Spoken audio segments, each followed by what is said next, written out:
और हदीस का टुकड़ा ये है, वलौ काना बेइस्तारिल काबा, अगरचे वो शख्स जिसने नबी की तौहीन की है, काबे के पर्दे के पीछे ही क्यों ना छुप गया। कहां? काबा, काबा का गिलाफ, और गिलाफ के अंदर वो शख्स है जिस शख्स ने नबी की तौहीन की है। अब हुई मुकम्मल बात, मन सब्ब नबियन फक्तुलू, जो भी नबी को बुरा कहे उसे कत्ल करो, हैसु वजदतुमू, जहां भी तुम उसे पाओ, वलौ काना बिस्तारिल काबा, अगरचे वो काबे के पर्दे के पीछे छुपा हुआ। अब अगर कोई शख्स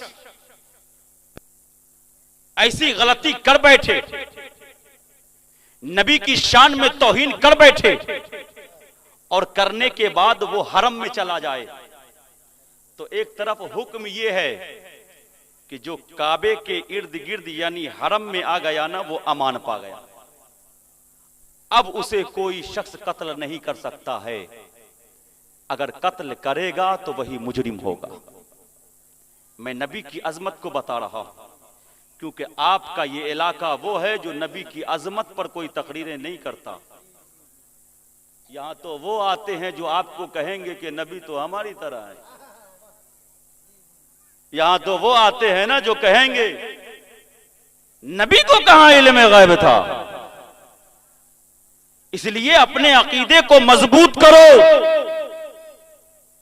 ये शरीयत का कानून है कि हुदूद हरम में, हरम के हुदूद में, समझ रहे हैं बात को था बुझते पारछेन, हरम यानी काबा के इर्द गिर्द हरम है, एक मुहासरा है उसका। ये शरीयत का कानून है, अल्लाह रब्बुल इज्जत का कानून है कि जो भी हरम में दाखिल हो गया ना, वो अमान पा गया, चाहे कितनो ही बड़ा मुजरिम क्यों ना हो। लेकिन अब यहां बात किसी ऐसे वैसे मुजरिम की नहीं है, अब यहां बात मुजरिम रसूल की है, अब यहां बात हुर्मते रसूल की है। तो किसी शख्स ने नबी की तौहीन की, हरम में दाखिल हो गया, कानून इस्लाम कहता है कि मत मारो, क्योंकि ये वो जगह है जहां मच्छर भी नहीं मार सकते, ये वो जगह है जहां मक्खी भी नहीं मार सकते, ये वो जगह है, मारना तो दूर की बात, अगर कहीं कोई शिकारी हो ना, शिकारी, और कोई शिकार खड़ा हो ना, तो उसको बता भी नहीं सकते कि देखो फला जगह फला जानवर है, शिकार करो। अगर बताओगे तो गुनाह। समझ में आ रही बात? आप हरम के अंदर हो, कोई शख्स हरम के बाहर है और वो शिकारी है, शिकारी जानवरों का शिकार करने के लिए गया है, और एक शख्स वो है जो हरम के अंदर है। तो अब उसने ना उस शिकारी को कहा कि तुम जानवर का शिकार करने आए हो, देखो वहां पर छुपा हुआ है। उसने सिर्फ ये बता दिया ना, तो ये बताना भी उसके लिए गुनाह है। इतनी हुर्मत है क्योंकि वो जगह कोई और जगह नहीं है, ये अल्लाह का घर है, और अल्लाह का घर जहां हो, गोया उसकी ताजीम करना खुद खुदा की ताजीम, अल्लाह के घर की ताजीम करना खुदा की ताजीम। मैं बीच बीच में आपकी सलाह भी करता चला जाऊंगा। खुदा के घर की ताजीम करना खुद खुदा की ताजीम करना है। गरचे हमारी कौम उस खुदा के घर के इमाम की ताजीम ना करे, खुदा के घर की ताजीम करना खुदा की ताजीम करना है। गरचे ये कौम खुदा के घर के इमाम की ताजीम न करे। और आज हमारा मुआशरा वही है। हम क्या सोचते हैं कि हमसे बड़ा इमाम कैसे हो सकता है, हम सेक्रेटरी हैं, हमसे बड़ा इमाम होगा, हम ही तो तनख्वाह देते हैं, हमसे बड़ो कैसे हो गया, तनख्वाह हम दें और हमसे बड़ा। इमाम है इमाम, तुम्हारे घर का इमाम नहीं है, खुदा के घर का इमाम है। और जो खुदा के घर का इमाम होता है उसकी तौहीन करना भी शारे इस्लाम की तौहीन करना है, उसकी तौहीन करना भी शारे इस्लाम की तौहीन करना है। इसलिए इमाम की भी तौहीन से बचो, इमाम को इमाम समझो। तो अब देखिए, आपकी मस्जिद की जानते हैं अजमत क्या है? आपके मस्जिद की अजमत यह है कि आपके मस्जिद के अंदर जो कूड़ा और करकट है ना, कचरा, जाहिर सी बात है हमारे घर में भी सुबह से शाम हो तो कुछ ना कुछ कचरे धूले आएंगे ही। उसकी अजमत यह है कि शरीयत का हुक्म यह है कि उसे यूं ही चलने वाले रास्ते में मत फेंका करो। चलने वाले रास्ते में यानी जिस रास्ते से लोग आना जाना करते हो उस रास्ते पर मत फेंका करो। क्यों? इसलिए कि ये खुदा के घर का कचरा, तुम्हारे घर का कचरा नहीं है। उसकी फजीलत ये है कि कोई शख्स जाए मस्जिद में झाड़ू लगाए, जो कचरा वो मुयस्सर हो उसे एक गठड़ी में बांध ले, बांधने के बाद उसे घर में ले आए, लाने के बाद उसे हिफाजत से अपने घर में लटका दे। नियत ये करे ये कहीं और का कचरा नहीं है, ये खुदा के घर का कचरा है। कसम खुदा की, जो मस्जिद के कचरे को अपने घर में इस नियत से रखता है, अल्लाह उसके रिस्क में बरकतें आता है। नारे तकबीर, नारे रिसालत, मखदूम पाक का दामन, गौस का दामन, हुजूर पीरे तरीकत रहबर शरीयत सैयद माहिरुल कादरी मिज़बाई साहब, नारे तकबीर, नारे रिसालत। सुभान अल्लाह, सुभान अल्लाह, क्या कहना, वाह वाह, सुभान अल्लाह। हमें जब कचरे की ये अहमियत है तो मुअज्जिन की क्या अहमियत होगी, और जब मुअज्जिन की ये अहमियत है तो इमाम की क्या अहमियत होगी। सरदार बन करके इमाम के पास मत जाओ, खादिम बन करके जाओ। सरकार बन करके इमाम के पास मत जाओ, जाना है तो ऐसे जाओ कि जैसे मुस्तफा की जिंदगी का मुताला करो। मुस्तफा के बारगाह में जब सहाबा आते थे तो सरों को झुका कर आते थे, क्योंकि जानते थे मुस्तफा किसी और के घर का इमाम नहीं है, खुदा के घर का खुदा के घर का इमाम है। इस तरीके से अपने मोहल्ले के इमाम के पास आओ, चाहे सरदार हो या सरकार हो, अपने सरदारी का लिबास घर में उतार दो, अपने सरकारी का लिबास अपने घरों में उतार दो, अपने पैसों का लिबास अपने घर में उतार दो, अपने जायदादों का लिबास अपने घर में उतार दो, अमीरी का लिबास घर में उतार दो। बुज़दिली बन करके मत रहो, बल्कि अगर इमाम के पास जाना हो तो खादिम की हैसियत से जाओ, क्योंकि जो बंदा खुदा का अपने इमाम की इज्जत करेगा, अल्लाह उसकी भी जिंदगी में बरकत, अल्लाह उसकी भी जिंदगी में बरकत अता फरमा देगा। मैं तो बोलूंगा, मेरी जुबान को कोई नहीं रोक सकता। मैं आपका नहीं खाता हूं। अभी आयत की तिलावत की, मैं अपने नाना रसूल पाक का खाता हूं। इसलिए किसी की क्यों सुनूं, किसी की बातों में क्यों रहूं। अल्लाह ने हमें वो इल्म क्यों अता फरमाया। आपकी बात हम माने ये नहीं, हाँ मानेंगे, मगर वही मानेंगे जो शरीयत मुस्तफा के मुताबिक होगा, वो नहीं मानेंगे। आप चलाना चाहो, हम जैसे बोलेंगे इमाम को वैसे ही करेगा, नहीं चलेगा। आज तो ऐसा हाल हो गया है कि जिसका को था ना उसकी बीवी नहीं सुनती ना, वो इमाम को सुनाने आ जाता। यही हाल है हमारे मुआशरे। जिसकी बात उसकी बीवी घर की नहीं सुनती, उसके बच्चे नहीं सुनते हैं, वो इमाम को सुनाने के लिए चला आता है, और वहां का गुस्सा बेचारा यहां आकर के उतारता है। चलिए मुस्कुरा लिए, अब आइए मेन पॉइंट पर, क्योंकि जो मुस्तफा का हो गया वही खुदा का हो गया, जो मुस्तफा का नहीं वो खुदा का नहीं। ये अजमत है काबा मुअज़्ज़मा की, कि हुदूद हरम में जो दाखिल हो गया, कितनों ही बड़ा गुनाह वो कर लिया होना, जब तक वो हुदूद हरम में है उसको तकलीफ नहीं दिया जा सकता। हाजियों से पूछो, कुछ नहीं करना है, वहां किसी को तकलीफ नहीं देनी है, मच्छर और मक्खी भी नहीं मारनी है, अगर मारोगे तो दमबाजी हो जाए। ये हुर्मत है काबे की। मगर सुनो मुस्तफा जाने रहमत की अजमत क्या है। हैसु वजदतुमुहु, कोई भी शख्स मेरे नबी की, मुस्तफा जाने रहमत की, रसूल अकरम की तौहीन करे तो हुक्म यह है कि उसे कत्ल कर दिया जाए। हैसु वजदतुमुहु, जहां भी तुम उसे पाओ। वलौ काना बिइस्तारिल काबा, अगरचे वो काबे के पर्दे के पीछे ही क्यों न छुपा।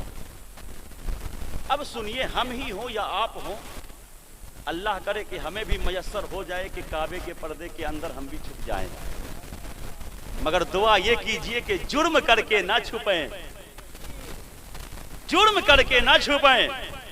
अल्लाह तौफीक दे कि ईमान की हालत में मुझे बुलाए, अपने घर का दीदार कराए और अपने काबे से हमारे सीने को चिमटा दे। जी सुभान अल्लाह, बेशक सुभान अल्लाह। जुर्म करके ना छुपें। अब बताइए, काबे की दीवार और काबे की दीवार से कोई इंसान अगर सटेगा तो उसका सीना कहां होगा? काबे की दीवार से सटा हुआ होगा। मगर वो शख्स है कौन? जिसने नबी की तौहीन की है, और है कहां? अल्लाह के घर से बिल्कुल सटा हुआ है, अल्लाह के घर से बिल्कुल सटा हुआ है। और है वो शख्स कौन? जिसने नबी की तौहीन की है, जिसने नबी की तौहीन की है। अब आओ आपके मुआशरे की बात करता हूं। सजदे पे सजदा कर लेने वाला कि खूब सजदा करे, खूब रुकू करे, खूब सजदे करे, खूब तस्बीह ले, आगे मुंह चलाए और पीछे दाने चलाए। समझे बात? आगे मुंह चलता है और एक हाथ पीछे रह करके तस्बीह चलती है। आगे वाला भी देखे कि मुत्तकी है, पीछे वाला भी देखे कि मुत्तकी है। देखने में लगता है कि ये खुदा के सिवा किसी की परस्तिश तो कर ही नहीं सकता, इसके सिवा खुदा का कोई नेक बंदा तो हो ही नहीं सकता। देखने में यही लगता है, मगर जरा मुलाहिजा करो कि सीना अगर काबे के दर से सटा हो, कोई जरूरी नहीं है कि वो खुदा वाला हो, मगर दिल मदीने से मिल जाए तो वही खुदा वाला। सुबह नारे तकबीर, नारे रिसालत, गौस का दामन, मखदूम पाक का दामन, पीरे तरीकत, रहबरे शरीयत, गुले गुलजरे अशरफियत, सैयद माहिरुल कादरी मिज़बाई साहिब। नारे तकबीर, नारे रिसालत। सीना काबे के दीवार से मिल जाना दलील नहीं है कि वो अल्लाह वाला है। दिल का मदीने वाले से मिलना जरूरी है, क्योंकि दिल अगर मदीने वाले से मिल गया तो वो मुस्तफा का भी होता है, और जो मुस्तफा का होता है वो खुदा होता है, वो खुदा का भी होता है। तो बहुत लोगों को देखोगे नमाज पे नमाज, नमाज पे नमाज, नमाज इतना नमाज, खूब नमाज, और दिल में देखोगे मुस्तफ़ा हमारी तरह है, मुस्तफ़ा को इल्म गैब नहीं है, फला है, ढका है, तस्बीह पढ़ो, नमाज पढ़ो, खाली यही। देखो बंदा कितना काबे से करीब था, पर खुदा का ना हो सका। मगर अल्लाह का फजल है मुसलमानों, ईमान और अकीदे को मजबूत रखो और यहीं से अपना दिल मदीने के रोजे से मुत्तसिल करो, लो लगाओ। कसम खुदा की, काबा न भी गए, मुस्तफा ने अपना लिया तो खुदा भी अपना लेगा। मुस्तफा ने अपना लिया तो खुदा भी अपना लेगा। हम यही हैं तो कोई फर्क नहीं है, लेकिन दिल हमारा मदीने से जुड़ा होना चाहिए। दिल मदीने से जुड़ा हो तो खुद ब खुद मोहम्मद अरबी खुदा से भी जोड़ दे। मगर दिल मदीने वाले से जुड़ा ही ना हो और कहें खुदा खुदा खुदा खुदा। अल्लाह खुद कहता है कि हम जो भी देते हैं ना अपने महबूब के वसीले और सदके ही से देते हैं। अब आइए जो तीसरी शिक थी ना उस आयत करीमा की, वमा काना अताउ रब्बिका महजूरा। एक क्वेश्चन पैदा होता है कि चलो ठीक है, जब मुस्तफा जाने रहमत जाहिर हयात में थे, आप इस दुनिया में मौजूद थे, जमीन के ऊपर मौजूद थे, सहाबी रसूल आपको अपने आंखों से देख रहे थे, तो जो भी मुस्तफा जाने रहमत की बारगाह में गए उन लोगों को अल्लाह ने मुस्तफा के वसीले से और मुस्तफा से के करम से अता करता रहा। लेकिन अब तो मुस्तफा जाने रहमत हमारे सामने नहीं है, तो क्या अब भी मुस्तफा जाने रहमत के वसीले से मिलता है? उस वक्त थे तो क्या अब भी? हालांकि अल्लाह के रसूल सल्लल्लाहु अलैहि वसल्लम इस दुनिया से जाहिरी रुखसत हो गए, आपका वसाले जाहिरी हो गया। समझ में बात तो आती है कि सहाबा को मिलता था तो मुस्तफा जाने रहमत के वसीले से मिलता था। आज तो मुस्तफा जाने रहमत जाहिरी हयात में नहीं है, तो आज क्या हमें कहां से मिल रहा है? तो उसी चीज का तो अल्लाह रब्बुल इज्जत इरशाद फरमाता है, वमा काना अताउ रब्बिका महजूरा। और ऐ महबूब, तेरे रब की अता ना कभी बंद होने वाली नहीं है। तेरे रब की अता का दरवाजा बंद होने वाला नहीं है। क्यों? इसलिए कि आए महबूब, तू गया कहां है? तू तो अपने उम्मतियों को के दिलों में रहता है। उम्मती जहां से तुझे पुकारे तू वहीं अपने उम्मती की मदद किया। हर जमाने में रसूल पाक हाजिर। इसीलिए तो हमारा अकीदा है, मेरा नबी मरकर मिट्टी में नहीं मिलता, वो कोई तेरा और नबी होगा, तेरा कोई और नबी होगा जिसे तू मानता होगा। पर हमारा नबी वो नबी है जो मिट्टी में नहीं मिलता। जहां से जिस जगह से भी पुकारो ना, हुजूर हमें देख रहे होते हैं। हुजूर की जात हाजिर भी है, हुजूर की जात नाजिर भी है। हुजूर उम्मती की खबर रखते हैं, हम क्या कर रहे हैं हुजूर को खबर है। उम्मती सो रहा है, हुजूर को। अकीदा को बदल लो और फिर अमल करो तो कसम खुदा की तुम्हारा सिर्फ ये अमल ही नहीं चमकेगा, मुस्तफा के सदके में जब तक दुनिया में रहोगे तुम्हारी दुनिया चमकेगी। कब्र में जाओगे, कब्र में रोशनी मिलेगी, आखिरत में जाओगे अल्लाह तुम्हें जन्नत में जगह। या रसूल अल्लाह जिंदाबाद, अल्लाह अकबर, या रसूल अल्लाह। अगर कोई गलत फहमी है तो बैठकर बात कर लो, कोई भी गलत फहमी हो तो बैठकर बात कर लो ना। कौन सी चीजें आपको नहीं समझ में आती? हमारे सामने तो कुरान भी मौजूद है, हमारे सामने तो हदीस रसूल भी मौजूद है। कौन सी ऐसी बात है जो आपको समझ में नहीं आती? और कौन सी ऐसी बात है जो आप अहले सुन्नत वल जमात से पूछना नहीं चाहते? हम तो ये देखते हैं ना कि दुनिया हमें क्या कहेगी। मैं ये कहता हूं आप ये मत देखो कि दुनिया हमें क्या कहेगी, आप ये देखो कि रब हमें क्या कहेगा। रब हमें क्या कहेगा? हमारा एम फकत एक ही होना चाहिए, मेरा मुस्तफा राजी हो जाए, क्योंकि जब मुस्तफा राजी होता है तो उसका रब भी राजी होता है। अल्लाह ने जिंदगी दी है ना, तो वही हयात का भी मालिक है, वही ममात का भी मालिक है। वही हयात का मालिक है, वही ममात का मालिक है। अल्लाह का जिक्र करो, और अल्लाह अपने बंदों से जितना प्यार करता है ना, अल्लाह अल्लाह होकर के जितना अपने बंदे से प्यार करता है ना, बंदा बंदा होकर के उतना अपने खुदा से प्यार नहीं करता। ये हकीकत है। जानते हो, एक शख्स था, 30 साल हो गए, कितने साल? 30 साल। उसने इस 30 साल में ना अल्लाह का नाम अपनी जुबान से नहीं लिया था। 30 साल हो गए, एक मर्तबा भी उसने अल्लाह का नाम नहीं लिया अपनी जुबान से।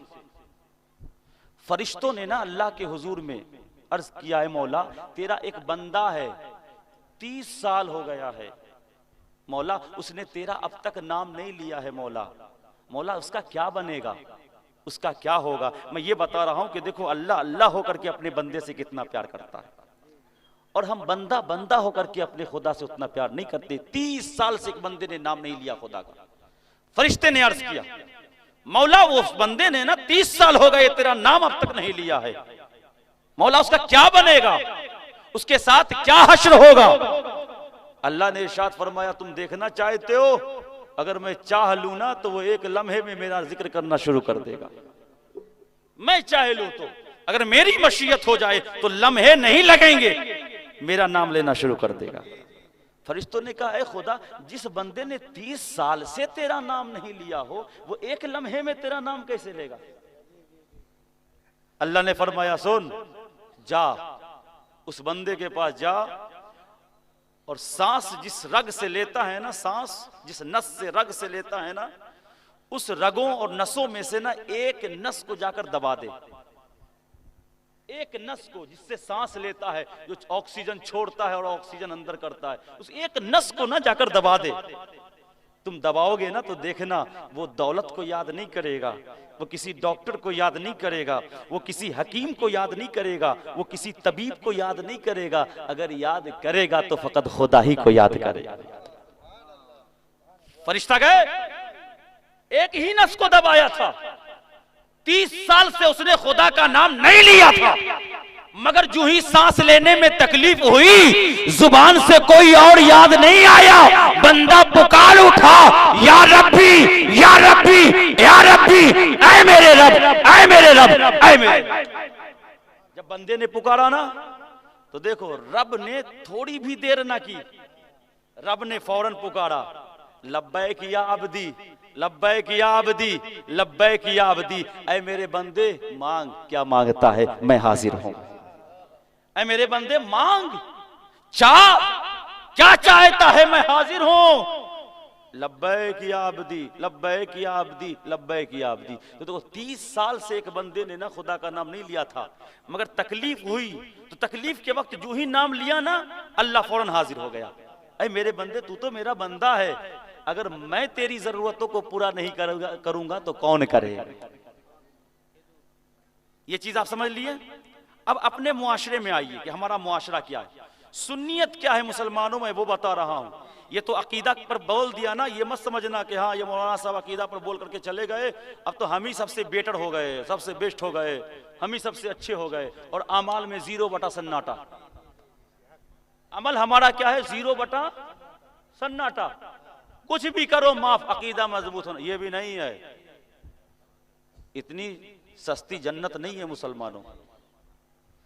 आज अगर 2 भाई में झगड़े हो जाए, 2 भाई के दरमियान में लड़ाई हो जाए, एक बड़ा हो एक छोटा हो, एक ही मां के पेट से इस दुनिया में आया हो,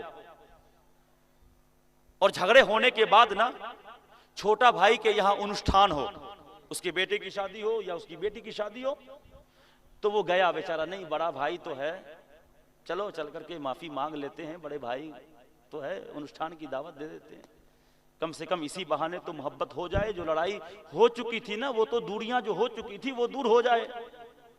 अब वो गया छोटा भाई बड़े के पास, माफ कर दो, हो जाता है, भतीजे की शादी है, भतीजी की शादी है, अपनी ही बच्ची है, आप तशरीफ लाइएगा तो मुझे खुशी होगी, आप आइएगा तो मुझे अच्छा लगेगा। तो अब बड़ा भाई जानते क्या करता है? तन जाता है, सीना निकाल लेता है, तू, मैं तुझे माफ करूंगा? कभी माफ नहीं करूंगा, तेरे घर में थूक तक नहीं फेंकूंगा, तो मर जाएगा तो मिट्टी नहीं दूंगा, तो मर जाएगा तो जनाजा तक नहीं पढ़ूंगा। देखो बंदे की जुबान है, भाई है ना दोनों, हुई थी लड़ाई, होती है,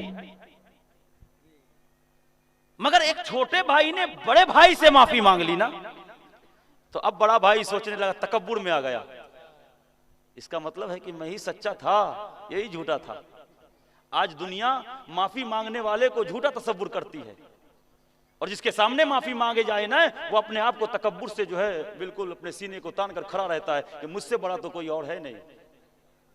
मुसलमानों, ये इस्लाम नहीं है। जिस चीज को आप इस्लाम का नाम देते हो ना, वो इस्लाम नहीं है। इस्लाम तो ये कहता है कि कोई माफी मांगे तो तुम फौरन उसे बख्श दो, फौरन उसे माफी दे दो। दूसरे हो तो उसे माफी दे दो, ये तो अपना ही खून है। अरे सिर्फ आ जाए तो मुस्कुरा कर गले, ये तो भाई की मोहब्बत है ना। मगर देखो आज बंदे की फितरत क्या है, और देखो वो खुदा की शान क्या है। बंदा अपने फितरत में ऐसा मगन है ना कि बंदा गुमराही की तरफ जा रहा है, मगर अल्लाह तो चाहता है कि मेरा बंदा आए तो सही, मैं उसे बख्श दूं। माफ नहीं करता, नहीं जा मैं तुझे माफ नहीं करूंगा, मर जाएगा तो मिट्टी तक नहीं दूंगा, जनाजा नहीं पढ़ूंगा, फला ढेगा जो चाहता है बोल देता है। मगर जरा देखो अल्लाह की शान कि अल्लाह अल्लाह होकर अपने बंदे से कितना प्यार करता है।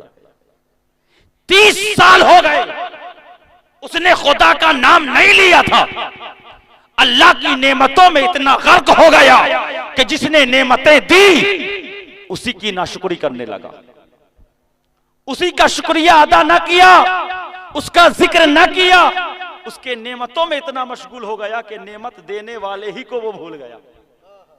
और आज हम भी वही हैं कि जिसने हमें सब कुछ दिया ना, आज हम उसी का जिक्र नहीं करते हैं, नमाज छोड़ देते हैं।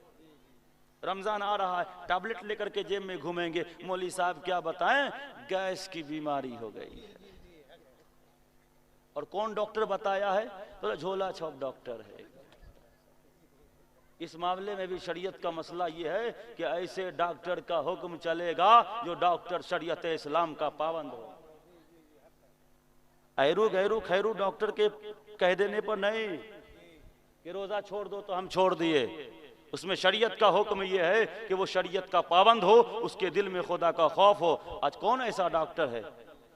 सब तो लुटेरी है या फिर लुटेरा है।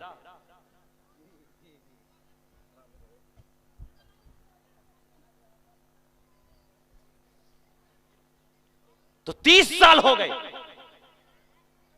देखो वो खुदा तुमसे कितना प्यार करता है, मगर हम हो करके भी उस खुदा से प्यार नहीं करते जिसने हमें जिंदगी दी, जिसने रिस्क दिया, जिसने औलादें दी, पर हम बंदा बंदा होकर के खुदा से प्यार नहीं करते। 30 साल के बाद वो बंदा अल्लाह को तो पुकारा था, मगर रब ने थोड़ी भी मोहलत ना दी, फौरन कहा बंदे तू मांगना क्या मांगता है।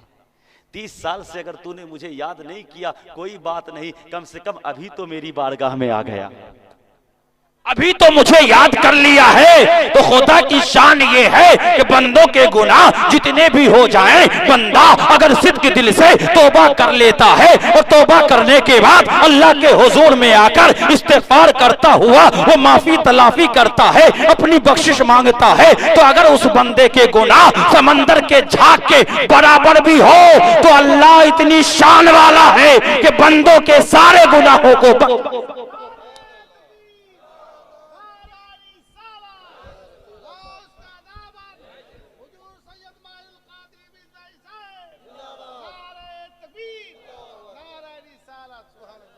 माफ कर देता है। तो क्या मतलब, वो खुदा इतना प्यार करता है तो आप खुदा से मोहब्बत नहीं करोगे? कैसे मोहब्बत करोगे? अजान की आवाज को सुनकर करके बस कान में ठेपी लगा करके भाग जाओगे? नहीं, बताओ यार, आप ही फैसला करो। जिस खुदा ने आपको सारी चीजें नेमतों से नवाजा है, वो खुदा आपसे इतना मोहब्बत करता है, तुम कैसे उस खुदा को भूल सकते हो? उस खुदा से अगर मोहब्बत करनी है ना, तो जब अजान हो जाए ना तो अपने कदम को मस्जिदों की तरफ ले जाया करो। ये पहचान है कि ये बंदा अपने रब से प्यार करता है। जब रमजान आ जाए ना तो बहाने मत बनाया करो, अल्लाह के हुक्म के मुताबिक रोजे रखा करो। ताकि पता चल जाए कि ये बंदा भी अपने रब से प्यार करता है। जब कोई गरीब आ जाए तो दर से फिराया मत करो, जो अल्लाह ने दिया है उसी में से उसे भी नवाज दिया करो, ताकि पता चले ये किसी गैरुल्लाह का बंदा नहीं है, ये हकीकत में अल्लाह का बंदा है ना, अल्लाह का बंदा है। तो अल्लाह का बंदा बनना है ना, अपनी इस्लाह कीजिए, अपने आप को सुधारिए, अपनी इस्लाह कीजिए, दूसरों के टोह में मत पड़िए, दूसरों के चक्कर में मत पड़िए। आज जानते हैं इस इलाके, ये जितना शमसपुर हो, आपको बुरा ले लो, नौदा हो, रामपुर हो, है ना, मालोन हो, इस अतराफ में ना दो चीजें बहुत ज्यादा कसरत से होती हैं, एक दूसरे की बुराई। और मैं तो बोलता हूं बहुतों सारे स्टेजों पर कि आजकल मुफ्ती ना मदरसे में नहीं मिलते, चाय के होटलों पे मिला करते। यह हकीकत है, मैं बहुत बोलता हूं। आजकल मुफ्ती मदरसों में नहीं मिलते, वो तो बेकार के मुफ्ती होते, उनका काम कुछ नहीं है। असल में फतवा लगाने वाले तो चाय के होटलों पे होते हैं। बड़े बड़े बहरुल उलूम और नहरुल उलूम और दरियाउल उलूम सब चाय की दुकान पर, फला ऐसा है तो फला वैसा है, तो वो ने अच्छा नहीं किया, वो गलत किया उसने, सब चाय की दुकान। मतलब ये है मुसलमानों की गीबत और चुगली का रिवाज इस इलाके में आम हो चुका है। हम एक दूसरे की गीबत करना नहीं छोड़ते, हम एक दूसरे की चुगली करना नहीं छोड़ते। चुगली और गीबत में बहुत सारों ने कहा कि जो चुगली है वही गीबत है, जो गीबत है वही चुगली है, यानी दोनों को एक ही तसव्वुर किया है। मगर हकीकत बात यह है कि चुगली और गीबत में फर्क है। चुगली किसे कहते हैं और गीबत किसे कहते हैं? चुगली वो है कि किसी के पीठ पीछे ऐसी बात कही जाए कि उन दोनों के दरमियान में झगड़ा हो जाए, झगड़ा लड़ाई हो जाए, उसको चुगली कहते हैं। और गीबत किसको कहते हैं? गीबत इसको कहते हैं कि किसी के पीठ पीछे कोई बात की जाए तो झगड़ा तो ना हो, मगर वही बात अगर उसके मुंह के सामने कही जाए ना तो उसके दिल को बुरा लगे, इसको गीबत कहते हैं। तो होशियार हो जाओ चाय के होटलों पर बैठकर चाय पीने वालों। दूसरा क्या करता है ये मत देखो, अपने आप को बचाओ। चुगली को अरबी में नमीमा कहते हैं और चुगलखोर को अरबी में नम्माम कहते हैं। क्या कहते हैं? नम्माम। जो चुगली करने वाला होता है ना, सब्जेक्ट है ना, करने वाला फाइल, चुगली करने वाला, उसको क्या कहते हैं? नम्माम। और चुगली नमीमा। अब हदीस सुनो, अल्लाह के रसूल सल्लल्लाहु अलैहि वसल्लम ने इरशाद फरमाया, ला यदखुलुल जन्नत नम्माम, ला यदखुलुल जन्नत नम्माम, चुगलखोर जन्नत में दाखिल नहीं होंगे। चुगलखोर जन्नत में क्या मतलब? कि अकीदा सही हो तो हम जन्नती है, यहां चुगली करो, फिर कौन सी जन्नत मिलेगी वो तो मुझे भी मालूम। चुगलखोर जन्नत में दाखिल नहीं होंगे, ये किसी कोई और नहीं कह रहा है, ये अल्लाह का महबूब मुस्तफा जाने रहमत का इरशाद है। और ये वो मोहम्मद अरबी हैं कि जो कह दें अल्लाह उसे पूरा कर देता है। इसलिए अगर जन्नत चाहते हो तो चुगली छोड़ दो, और अगर जहन्नम चाहते हो तो जितना चाहो। जी जी जी, दो में से एक ही करोगे ना, या तो जन्नत की तलाश में रहोगे या फिर अल्लाह जाने आपका ठिकाना कहां होगा। तो अगर चाहते हो कि अल्लाह हमें जन्नत दे तो चुगली से बाज आ जाओ, दूसरों की बुराई मत करो, दूसरों के टोह में मत पड़ो। दूसरा क्या करता है उसके चक्कर में मत रहो। पहले अपने दामन को उठाकर देखो कि मेरा दामन कितना साफ है। अपने दामन को रीन साबुन से धोने की कोशिश करो, क्योंकि अगर आपका दामन साफ हो गया ना, दूसरे को देखने की जरूरत नहीं है। लोग कहेंगे कि हाँ, ये आदमी तो बड़ा ही साफ सुथरा नजर आता है। अरे कपड़े साफ हो तो लोग कहते हैं बड़ा साफ सुथरा नजर आता है। ये तो जाहिर है ना। आप अपने कपड़े को साफ रखो ताकि हम कहें ये इंसान बड़ा ही पाक नजर आता है। दिल को साफ करो ताकि मुस्तफा कहे ये उम्मती बड़ा ही साफ नजर।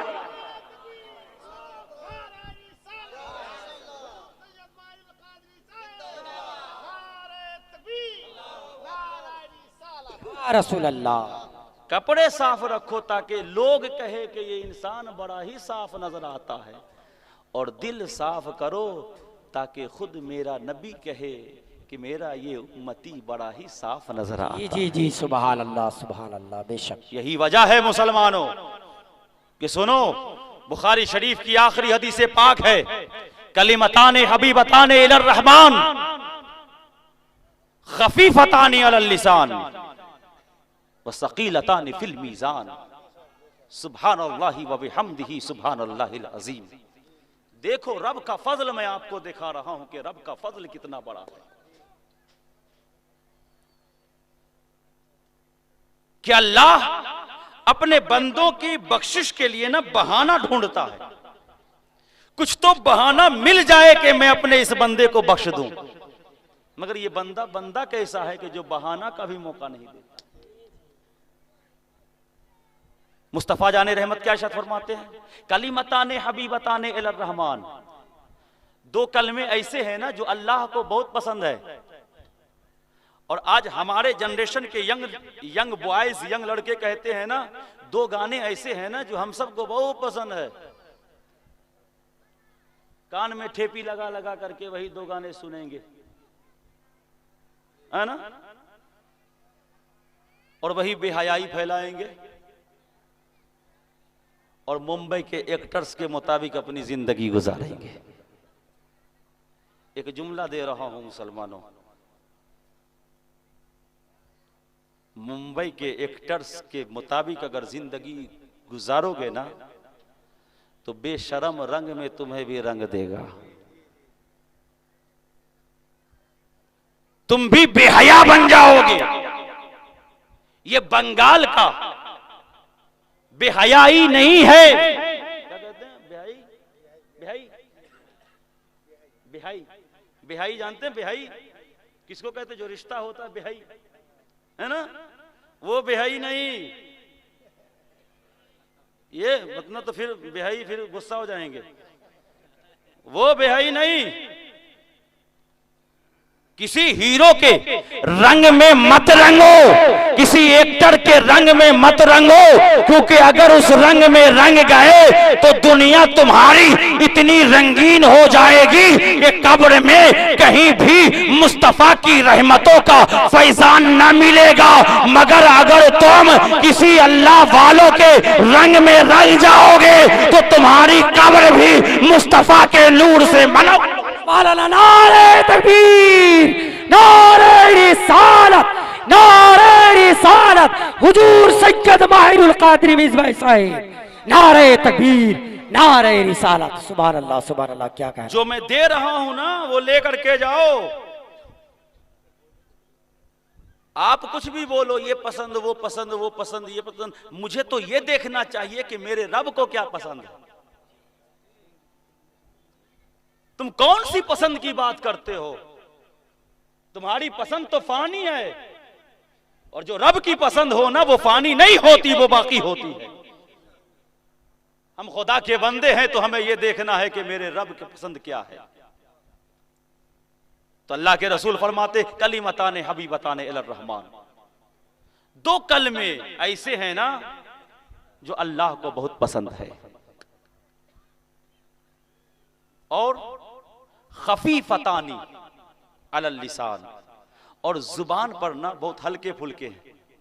यानी इंसान अगर बोलना चाहे ना तो उसकी अदायगी में, उसके बोलने में कोई कोश तो नहीं होगा, कोई दिक्कत नहीं होगी, कोई तकलीफ नहीं होगी। इंसान चाहे तो फौरन अपनी जुबान से अदा कर लेगा, रटना नहीं पड़ेगा। इंसान सिर्फ अपने ज़हन को करीब कर करके उसे सुने ना तो फौरन अपनी जुबान से अदा कर लेगा। इतना आसान है। सकीलताने फिल मीज़ान, और वो दो कलमे ना मीज़ाने अमल पे बहुत भारी हैं। मीज़ाने अमल, मीज़ान तराजू अमल, यानी जिस पर हमारे और आपके अच्छे और बुरे आमाल तौले जाएंगे।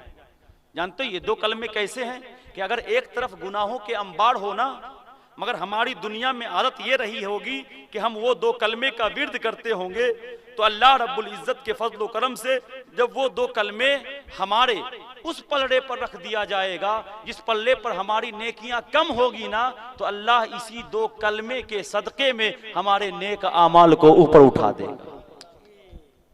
जानते हो वो क्या है? सुभान अल्लाहि व बिहम्दिही सुभान अल्लाहिल अज़ीम। आसान है कि नहीं? सब पढ़ सकता है, जुबान पर बहुत आसान है। अल्लाह को ये दो कलमे बहुत पसंद है। सुभान अल्लाहि व बिहम्दिही सुभान अल्लाहिल अज़ीम। ये दो कलमे को पढ़ते रहो, क्योंकि जब दो कलमे पढ़ते रहोगे तो अल्लाह को ये दो कलमे पसंद हैं। कल जब हश्र के मैदान में जाओगे तो तुम्हारे गुनाह अगर ज्यादा होंगे तो यही दो कलमे होंगे जो तुम्हारे नेकियों को बढ़ा देंगे। अल्लाह अपने अता से बढ़ा देगा, और जब तुम्हारी नेकियां बढ़ेंगी तो यकीनन अल्लाह हमें जन्नत में जगह अता फरमाएगा। तो हम अपनी पसंद क्यों देखें? अपनी पसंद हम नहीं देखेंगे, हम किसकी पसंद देखेंगे? रब की पसंद देखेंगे। कलमा है ना, ला इलाहा इल्लल्लाह मुहम्मदुर रसूलुल्लाह। जानते हो तरतीब के एतबार से तो ला इलाहा इल्लल्लाह पहले है, मगर ईमान के एतबार से मुहम्मदुर रसूलुल्लाह पहले। कलमा पढ़ते हैं ना, ला इलाहा इल्लल्लाह मुहम्मदुर रसूलुल्लाह, ये पूरा कलमा है। तो तरतीब के एतबार से कि ला इलाहा इल्लल्लाह फिर मुहम्मदुर रसूलुल्लाह, ये तरतीब है। तो तरतीब के एतबार से तो ला इलाहा इल्लल्लाह पहले है, मुहम्मदुर रसूलुल्लाह बाद में है। मगर अब ईमान के एतबार से देखोगे ना तो मुहम्मदुर रसूलुल्लाह पहले है, ला इलाहा इल्लल्लाह बाद। कैसे? इसलिए कि आपने सबसे पहले ईमान किस पर लाया? आप कहोगे कि मैं तो अल्लाह के महबूब मोहम्मद अरबी पर लाया, और उसी मोहम्मद ने तो कहा अल्लाह एक है, तो हमने मोहम्मद के कहने पर मान लिया कि हाँ ऐ महबूब तूने कहा है, तू तो सच्चा है। ऐ महबूब तूने कहा है, तू तो अमीन है। ऐ महबूब तूने कहा है, तू तो मसदूक है। ऐ महबूब तूने कहा है, इसलिए हमें शक की कोई गुंजाइश नहीं है। जब तूने कह दिया अल्लाह एक है तो हमने भी कह दिया। तो तरतीब के एतबार से तो ला इलाहा इल्लल्लाह पहले है, मगर ईमान के एतबार से मुहम्मदुर रसूलुल्लाह पहले। इसलिए कि पहले हमने मुस्तफ़ा को जाना है, और मुस्तफ़ा के सदके में हमने खुदा को जाना है। पहले हमने ये कुरान को नहीं जाना कि ये कुरान खुदा की किताब है। कहाँ से जाना? मुस्तफ़ा ही ने बताया ये कुरान ना फ़कत कुरान नहीं है, अल्लाह का कलाम है। ऐ मुस्तफ़ा आप फरमा रहे हो ये अल्लाह का कलाम है। हाँ, आपने जब कह दिया तो हमारा भी ईमान यही है कि ये किसी और का कलाम नहीं हो सकता, ये तो अल्लाह का कलाम है। ऐ काबा तू तो पत्थर है, तुझे कौन पहचानता था कि तू खाना खुदा है? मगर मोहम्मद अरबी ने जब अपने उम्मतियों से कहा ऐ मेरे उम्मतियों इसे देखते हो ये पत्थर नहीं है, ये खुदा का घर है। मोहम्मद अरबी ने जब कहा, उम्मती ने कहा ऐ मोहम्मद अरबी आप कहते हो ये खुदा का घर है, कोई शक नहीं है। जब आपने कह दिया खुदा का घर है तो हमने मान लिया कि ये खुदा का घर है। हमने मान लिया ये खुदा का घर है। तो पहले हमने मुस्तफ़ा को माना है, और मुस्तफ़ा के जरिए हमने खुदा को माना है। तो ला इलाहा इल्लल्लाह मुहम्मदुर रसूलुल्लाह तरतीब के एतबार से कलमे में ला इलाहा इल्लल्लाह तो पहले है, मगर ईमान के एतबार से मुहम्मदुर रसूलुल्लाह। मुसलमानों, उस नबी की अजमत का लाज रखो। बस थोड़े से वक्त के लिए आपके सामने और उस नबी की अजमत का, उस नबी के नाम का, उस नबी की शरीयत का आप लिहाज रखो। क्यों? इसलिए कि आप किसी और के दीवाने नहीं हो, दुनिया के किसी ठेकेदार के गुलाम नहीं हो, मदीने के अहमद मुख्तार के गुलाम हो। हमें कहने की जरूरत ना पड़े, आपकी बुराई करने की जरूरत ना पड़े। आप ऐसे बन जाओ ना कि दूसरे कौम, अदर रिलीजन के लोग ना आपको देख करके कहे कि वाकईतन अगर कोई मुस्तफ़ा का गुलाम होता है तो ऐसा होता है, जिसका उठना भी मुस्तफ़ा के तरीके से होता है, जिसका बैठना भी मुस्तफ़ा के तरीके से होता है, जिसका खाना भी मुस्तफ़ा के तरीके से होता है। मगर आज जरा देखो हमारा मुआशरा क्या है, जहां चाहे खड़े खड़े गटगटा रहे हैं, जहां चाहे खड़े खड़े जीप खोल करके एकदम बोरिंग चालू कर दिए। बोरिंग समझते? बोरिंग पता नहीं यहाँ भाषा समझते, बोरिंग है ना। खड़े खड़े एकदम शुरू, न पाकी का ख्याल है न नापाकी का ख्याल है। और बहुत सारे जानते हो हमारे मुआशरे में एक चीज और है, जानते हैं? वो ये है कि हम मसले को पूछने में ना शर्म महसूस करते हैं। मसलों मसाइल को पूछने में हम बहुत मस्जिद में जाते हैं, लोगों को नमाज पढ़ते हुए देखते हैं ना तो बड़ा ताज्जुब होता है। लोग 50 साल से नमाज पढ़ रहे हैं, लेकिन कभी कभी उनकी आदतों को देखते हैं ना तो मुझको नहीं लगता कि ये 50 साल का नमाजी होगा। नहीं, जरा सोचने का मकाम। कोई हाथ ऐसे बांध रहा है, उसको ये भी 50 साल हो गए, मगर आखिर अब तक कोई क्यों नहीं बताया कि हाथ बांधा कैसे जाता है? अब तक कोई क्यों नहीं बताया कि रुकू कैसे किया जाता है? जैसे शुरू से पढ़ते आ रहे हैं ना वैसे ही पढ़ते चले जा रहे हैं। आप अगर बूढ़े हो गए हो, हज कर लिए हो तो शर्माइए मत। अपने इलाके के आलिम दीन से आप जिज्ञासा कीजिए, आप पूछिए, आप खड़े होकर के उसे प्रैक्टिकली तौर पर आप बताइए कि देखिए मैं पढ़ता हूं आपके सामने में, आप देखिए मैं कहां सही कर रहा हूं कहां गलत कर रहा हूं। लेकिन आप तो ये सोचेंगे हम तो हाजी साहब हो गए, 70 खून माफ हो गया, जन्नती तो हो ही गए, हम जैसे पढ़ते हैं वैसे ही सही है, मौली साहब लोग तो गलत बताते हैं। आज हमारा माहौल यही हो गया मुसलमानों। सुनो, अल्लाह के रसूल सल्लल्लाहु अलैहि वसल्लम जब कुरान में जो है नमाज पढ़ने का हुक्म का नुज़ूल हुआ ना, नाजिल हुआ, तो सहाबे किराम ने पूछा या रसूल अल्लाह कैसे नमाज पढ़े? तो अल्लाह के रसूल सल्लल्लाहु अलैहि वसल्लम ने इरशाद फरमाया सल्लू कमा रअयतुमूनी उसल्ली, तुम नमाज पढ़ो जैसा तुम मुझे नमाज पढ़ते हुए देखो। यानी ये नहीं कहा कि मेरी तरह नमाज पढ़ो, ये कहा जिस तरीके से तुम मुझे देखो ना, पहले अपना प्रैक्टिकल दिखाया ताकि सहाबा मेरा प्रैक्टिकल देखे और देखने के बाद वो उसी के मुताबिक नमाज पढ़ता रहे। और आज यही वजह है कि हमारी नमाज क्यों नहीं सही हो रही है। हम ये सोचते हैं कि हम हमारा देख करके इमाम सीखेगा ना, इमाम का देख करके हम कैसे सीखेंगे? यही हमारा मुआशरा। हम सदर हैं तो हम सेक्रेटरी हैं तो हम खजांची हैं, हम ये हो गए, हम फला हो गए, हम जमींदार हैं, हम ही मदरसा चलाते हैं, हम ही मस्जिद चलाते, कुछ नहीं करते हो। अरे कम से कम शुक्रिया मनाओ कि अल्लाह का फजल है जो तुमसे दीन का काम ले रहा है। सबसे खुदा दीन का काम नहीं लेता, बस इसी पर अल्लाह का शुक्रिया अदा करते रहो। अपने मोहल्ले के इमामों की इज्जत कीजिए, किसी दूसरों को मत सताइए, गल्लम गलोज मत कीजिए, छोटों से प्यार कीजिए, बड़ों की इज्जत कीजिए, जुल्म किसी पर मत कीजिए। जहां तक हो सके आपसे किसी दूसरे को तिरछी निगाह और हकीर नजरों से मत देखिए, हर एक की आपस में इज्जत कीजिए। आप जो भी जिस मोहल्ले के भी लोग हैं, आप कोशिश ये करो कि आज के बाद से हम नफरतों को नहीं फैलाएंगे, हम मोहब्बतों को फैलाएंगे। इसलिए कि हमारा नबी नफरतों को फैलाने नहीं आया था, हमारा नबी तो मोहब्बत का दर्स लेकर के आया था। हमारा नबी किसी कौम के दरमियान में तोड़ने के लिए नहीं आया था, हमारा नबी तो इंसानों को जोड़ने के लिए आया था। इसलिए आप सबसे गुजारिश है कि आप सब मिलकर आपस में मोहब्बत करें, उनसियत के साथ रहें, जहां तक मुमकिन हो सके अल्लाह की इबादत की तरफ माइल हों, नमाज के लिए आप लोग मस्जिद को जाएं, मस्जिद को आबाद रखें, जिक्र खुदा से गाफिल ना हुए, जिक्र खुदा में आप मशगूल हो जाएं, ताकि अल्लाह अपने जिक्र की बुनियाद पर आपके भी मकाम को बुलंद फरमा दे। इसलिए कि खुद अल्लाह का वादा है, अला बिज़िक्रिल्लाहि तत्मइन्नुल कुलूब, सुनो अल्लाह के जिक्र से दिल को इत्मीनान हासिल होता है।